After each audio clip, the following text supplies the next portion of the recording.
ಶಾಲೆಗೆ ನೀವೇ ಮಾಡಿದಿರಿ. 1ರಿಂದ 8, 1ರಿಂದ 5 ಅಂತ ನೀವೇ ಮಾಡಿದಿರಿ. ನಾವು 1ರಿಂದ 5ನೇ ತರಗತಿ ಅಂತ ಪಾಠ ಮಾಡ್ತೀವಿ.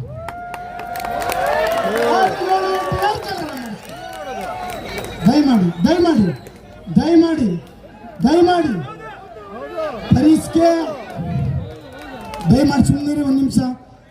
ಹೌದು, 6, 7, 8ಕ್ಕೆ ನಮ್ಮ ಬೇಡಿಕೆಗಳು ಈಡೇರಿಲ್ಲ ಅಂದ್ರೆ ಮುಂದಿನ ದಿನಗಳಲ್ಲಿ ನಾವು ಬಹಿಷ್ಕಾರವನ್ನು ಮಾಡ್ತೀವಿ. ನಂತರ ಬಹಿಷ್ಕಾರ ಮಾಡೇ ಮಾಡ್ತೀವಿ. ಅದಕ್ಕೆ ಸರ್ಕಾರ ಬಿಡೋದಿಲ್ಲ ಅನ್ನೋ ನಂಬಿಕೆ ನನಗಿದೆ, ನಂಬಿಕೆ ಇದೆ. ಸಿದ್ದರಾಮಯ್ಯ ಸಾಹೇಬರು ನಮ್ಮ ಸರ್ಕಾರ, ನಮ್ಮ ನೆಚ್ಚಿನ ಸರ್ಕಾರ, ನಮ್ಮ ನೆಚ್ಚಿನ ಮಿನಿಸ್ಟ್ರು ಸಿದ್ದರಾಮಯ್ಯ ಸಾಹೇಬರು, DK ಸಾಹೇಬರು, ಮಧು ಬಂಗಾರಪ್ಪ ಸಾಹೇಬರು ಅಧಿಕಾರಿಗಳನ್ನ ಕುಣಿಸಿ ಈಗ ಆಲ್ರೆಡಿ ಮುಕ್ಕಾಲು ಕೆಲಸವನ್ನು ಮುಗಿಸವ್ರೆ. ಕೂಡಲೇ ನಮ್ಗೆ ರಿಸಲ್ಟ್ ಅನ್ನ ಕೊಡಬೇಕು. ಕೊಡಕ್ಕೆ ನಾವು ಹೋಗ್ಲಿಕ್ಕೆ, ನಾವು ಸ್ಟ್ರೈಕ್ ಮಾಡೋಕ್ಕೋ, ಇನ್ನೊಂದು ಮಾಡೋಕ್ಕೋ, ಬಹಿಷ್ಕಾರ ಮಾಡೋಕ್ಕೋ ತಾವು ಅವಕಾಶವನ್ನ ಒಂದು 15 ದಿನದೊಳಗೆ ತಾವು ಚರ್ಚೆ ಮಾಡಿ ನ್ಯಾಯವನ್ನ ಕೊಡಬೇಕು ಅಂತಕ್ಕಂಥ ಮನವಿಯನ್ನು ಇಟ್ಟು, ಸಾಹೇಬ್ರೆ, ನಿಮ್ಮ ಸಾಹೇಬರು, ನಿಮ್ಮ ಅಪ್ಪರು ಚಲೋಣರು ಅವರು ಇನ್ನು ಫಸ್ಟ್ MLA ಆಗಿದ್ರು, ಅವರೇ ವೆಲ್ಕಮ್ ಮಾಡಿದ್ರು. ನಮ್ಮ ರೈತ ಸಭಾಂಗಣದಲ್ಲಿ ಅವತ್ತು ನಿಂತ್ಕೊಂಡು ಭಾಷಣ ಮಾಡ್ತಾರೆ ಬಂಗಾರಪ್ಪ ಸಾಹೇಬರು. ನನ್ನ ಅಧಿಕಾರ ಹೋದ್ರೂ ಈ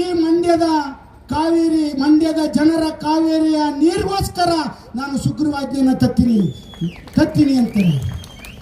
ನಿಮ್ಮ ಅಧಿಕಾರ ಹೋಗೋದಿಲ್ಲ ಸಾಹೇಬ್ರೆ. ಮೇಸ್ಟ್ರಿಗೆ C&R ತಿದ್ದುಪಡಿ ಮಾಡಿದ್ರೆ, ನಮಗೆ ಏನಾರ ಅನುಕೂಲ ಮಾಡಿದ್ರೆ ದಯಮಾಡಿ ಸರ್ಕಾರಕ್ಕೆ ಒಂದಷ್ಟು ಹೊರೆ ಆಗುತ್ತೆ. ಒಂದಷ್ಟು 1 ನಿಮಿಷ 4 ಲಕ್ಷ ಬಜೆಟ್ ಹೊಂದಿರ್ತಕ್ಕಂಥ ಚಲೋಣವರೇ ನಮ್ಮ ಸರ್ಕಾರ, ಸಿದ್ದರಾಮಯ್ಯ ಸಾಹೇಬ್ರ ಸರ್ಕಾರ. ಮೇಸ್ಟ್ರಿಗೆ ಒಂದು 50 ಕೋಟಿ 100 ಕೋಟಿ ಖರ್ಚಾದರೆ ಯಾವ ಲೆಕ್ಕ? ದಯಮಾಡಿ 50,000 ಕೋಟಿ ಜನೋಪಯೋಗಕ್ಕಾಗಿ ನೀವು ಕೊಟ್ಟಿದ್ದೀರಾ. 6 ಗ್ಯಾರಂಟಿ 5 ಗ್ಯಾರಂಟಿಯ 6ನೇ ಗ್ಯಾರಂಟಿ 7ನೇ ವೇತನ ಕೊಟ್ಟಿದ್ದೀರಾ. ಶಿಕ್ಷಕರು ಪ್ರತಿ ಹಳ್ಳಿಯಲ್ಲಿ ನಿಮ್ಮ ಹೆಸರು ಹೇಳ್ತಾರೆ, ಸರ್ಕಾರದ ಹೆಸರು ಹೇಳ್ತಾರೆ. ಯಾವ ನೌಕರರು ಬೇರೆ ಹೇಳೋದಿಲ್ಲ. ಪ್ರಾಥಮಿಕ ಶಾಲಾ ಶಿಕ್ಷಕರು ಹೇಳ್ತಾರೆ, ದಯಮಾಡಿ ನಮಗೆ ನ್ಯಾಯವನ್ನು ಕೊಡಬೇಕು ಅಂತಕ್ಕಂಥ ಮನವಿಯನ್ನು ಇಟ್ಟು ಚಲುವಣ್ಣ ಬೈತಾವ್ರೆ. ಯಾಕೆಂದರೆ ಚಲುವಣ್ಣವರು ನಮಗೆ ಬಹಳಷ್ಟು ಅವರು ನನ್ನ ಕೆಲಸವನ್ನು ಮಾಡಿಕೊಟ್ಟಿದ್ದಾರೆ. NPS ನೌಕರ ಸಮಸ್ಯೆ ಇದೆ, ಅದು ಸರ್ಕಾರಿ ನೌಕರ ಸಂಘ, ನಾವು ಎಲ್ಲರೂ ಸೇರಿ ಅದನ್ನು ಬೀದಿಗಿಳಿದವರು ಬಗೆಹರಿಸುವಂಥ ಒಂದು ಕೆಲಸವನ್ನು ಮಾಡ್ತೀವಿ. ಮಧು ಬಂಗಾರಪುರಕ್ಕೂ ಕೂಡ ವೈಸ್ ಪ್ರೆಸಿಡೆಂಟ್ ಅವ್ರ ನೇತೃತ್ವದಲ್ಲಿ ವರದಿಯನ್ನು ಕೊಟ್ಟಿರೋದು ಪ್ರಣಾಳಿಕೆ ಸಮಿತಿ. ಹಾಗಾಗಿ NPS ನೌಕರ ಸಮಸ್ಯೆ, ಪದವೀಧರ ಸಮಸ್ಯೆ, ಮುಖ್ಯೋಪಾಧ್ಯಾಯರ ಸಮಸ್ಯೆ, ಮತ್ತೆ ಮುಖ್ಯೋಪಾಧ್ಯಾಯರು ಇತ್ತೀಚೆಗೆ ಏನ್ರಿ ಸ್ವಾಮಿ ಕೆನರಾ ಬ್ಯಾಂಕ್ ಚಕ್ಕರ್ ಮೇಕ್ ಏನ್ ಅರ್ಥ? ಅದು ಬ್ಯಾಂಕ್ಗಳೇ ಇಲ್ಲ ಈಗ, ಇದುವರೆಗೆ ಇಲ್ಲ. ಇವತ್ತು ಇದನ್ನು ತಂದವ್ರೆ, ಯಾವುದು BCM ಇಲಾಖೆ, ಅವರು ಆರಾಮಾಗಿ ಕೂತ್ಕೊಳ್ಳೋದಂತೆ. BCM ಇಲಾಖೆ ಆಫೀಸರ್ಸು ಮೇಷ್ಟು P1 ಕೆಲಸ ಮಾಡೋದು ಎಲ್ಲ ತಗೊಂಡೋಗಿ ನಾವು ಬರೆದು ಅವ್ರಿಗೆ ಅಪ್ಡೇಟ್ ಮಾಡಿ ಕೊಟ್ರೆ ಅವ್ರು ನಮ್ಮ ಮಕ್ಕಳು ಕೊಡೋದು. ಏನಿದು ವ್ಯವಸ್ಥೆ? ಎಲ್ಲ ಮೇಷ್ಟು ತಂದು ಹಿಡಿದ್ಬಿಟ್ರೆ ಮೇಷ್ಟು ಪಾಠ ಮಾಡಬೇಕು, ಏನು ಮಾಡಬೇಕು? ನನ್ಗೆ ಅರ್ಥ ಆಯ್ತಲ್ಲ. ಯಾರ ಗುಣಮಟ್ಟದ ಶಿಕ್ಷಣವನ್ನು ಕೇಳ್ತಾ ಇದ್ದೀರಾ? ಯಾವ ಮಕ್ಕಳು ಏನಾಗಿದೆ ಅಂತ ಕೇಳ್ತಾ ಇದ್ದೀರಾ? ಇದಾಗಿಲ್ಲ, ಅದಾಗಿಲ್ಲ, ಅಪ್ಡೇಟ್ ಆಗಿಲ್ಲ, ಇದಾಗಿಲ್ಲ, ಬರೀ ಈ ಕೆಲಸ ಕೇಳ್ತಾ ಇದ್ದೀರಿ. ದಯಮಾಡಿ ಅಪ್ಪರ್ ಕಾರ್ಡ್ ಏನ್ರಿ ಅದು? ಅಪ್ಪರ್ ಏನದು? ಏನ್ರಿ ಅದು?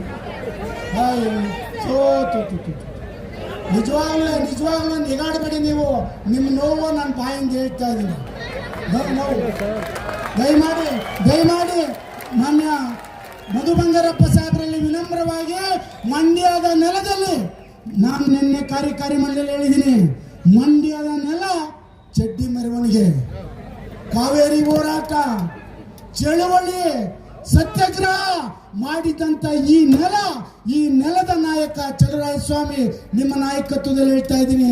ದಯಮಾಡಿ ಮಧು ಬಂಗಾರಪ್ಪರಿಗೆ ಸಲಹೆ ಕೊಟ್ಟು, ಮಧು ಬಂಗಾರಪ್ಪರು ಕೂಡ ನಮ್ಮ ಪರ ಇದ್ದಾರೆ, ಮುಖ್ಯಮಂತ್ರಿಗಳು ತಾವು ಮಾತಾಡಿ ಒಂದು 15 ದಿನದೊಳಗೆ ತಾವು ತೀರ್ಮಾನವನ್ನು ತಗೊಳ್ಳಿಲ್ಲ ಅಂದ್ರೆ ನಾವು ಹೋರಾಟಕ್ಕೆ ಹೋಗೋದಂತೂ ಸತಸಿದ್ಧ ಅಂತಕ್ಕಂಥ ಮಾತನ್ನು ಹೇಳ್ತಾ ನನ್ನ ಮಾತನ್ನು ಮುಗಿಸ್ತೀನಿ. ಜೈ ಹಿಂದ್, ಜೈ ಕರ್ನಾಟಕ ಮಾತೆ, ಜೈ ಶಿಕ್ಷಕ್.